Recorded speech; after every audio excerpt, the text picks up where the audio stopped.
আল্লাহ তাআলা অপবিত্রতা থেকে পবিত্র হওয়ার আদেশ দিয়েছেন। তিনি বলেন, ইন কুনতুম জুনুবান ফাত্তাহহারু, যদি তোমরা অপবিত্র হয়ে যাও তাহলে তোমরা পবিত্র হয়ে নাও। এজন্য কোনো ব্যক্তি যদি অপবিত্র হয়ে যায় সহবাসজনিত কারণে, স্বপ্নদোষজনিত কারণে অথবা অন্য কোনো কারণে, তাহলে নির্ধারিত কিছু নিয়ম পদ্ধতি মেনে তাকে গোসল করতে হবে। রাসূল সাল্লাল্লাহু আলাইহি ওয়াসাল্লাম জানাবাতের গোসলের ক্ষেত্রে নির্ধারিত কিছু নিয়ম পদ্ধতি মেনে তিনি গোসল করতেন।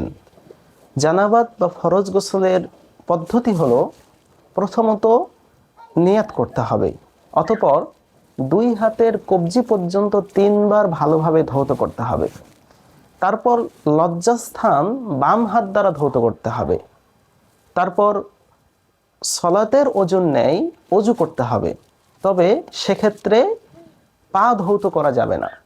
রাসূল সাল্লাল্লাহু আলাইহি ওয়াসাল্লাম তিনি কিভাবে জানাবাতের গোসল করতেন এ ব্যাপারে তার স্ত্রী মাইমুনা রাদিয়াল্লাহু আনহা বলছেন যে, ওয়াদাতু লিন-নবী সাল্লাল্লাহু আলাইহি ওয়াসাল্লামা গুসলান, আমি রাসূল সাল্লাল্লাহু আলাইহি ওয়াসাল্লামের জন্য জানাবাতের গোসলের জন্য পানি রাখতাম, ইয়াগতাসিলু বিহি মিনাল জানাবা, তিনি তা দিয়ে তার জানাবাতের গোসল করতেন।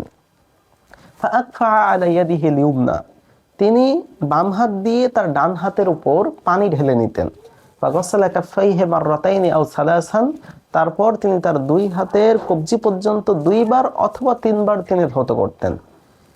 তারপর তিনি তার লজ্জাস্থান ধৌত করতেন বিয়াদিহিল ইউসরা, তার বাম হাত দ্বারা। বাম হাত দ্বারা লজ্জাস্থান ধৌত করার পর সুম্মা যরাবা বিয়াদিহিল আরদা, তিনি তার হাতটা জমিনে মারতেন। ফাগাসালাহা, তারপর তিনি তার হাতটাকে ধুয়ে নিতেন। ফাতামাজমাজা, তারপর তিনি কুলি করতেন। ওয়াস্তানশাকা, নাকে পানি দিতেন। ফাগাসালা ওয়াজহাহু ওয়া ইয়াদাইহি, তিনি তার মুখমণ্ডল এবং 2 হাতের কনুই পর্যন্ত ধৌত করতেন। অতঃপর সুম্মা সাব্বা আলা সাইরি জাসাদিহি ওয়া রাসিহি, তিনি তার মাথা এবং পুরা শরীরের উপর পানি বইয়ে দিতেন। এভাবে করে গোসল করার পর সুম্মা তানাহা, তিনি গোসল শেষে একটু সরে যেতেন। ফাগাসালা কদামাইহি, তারপর তিনি তার 2 পায়ে পানি দিয়ে তিনি তার পা ধৌত করতেন। এটা ছিল রাসূল সাল্লাল্লাহু আলাইহি ওয়াসাল্লামের জানাবাত বা ফরজ গোসলের পদ্ধতি। এবং অপবিত্রতা থেকে পবিত্রতা অর্জনের জন্য আমাদেরকেও একই পদ্ধতি মেনে জানাবাতের গোসল অথবা ফরজ গোসল করতে হবে।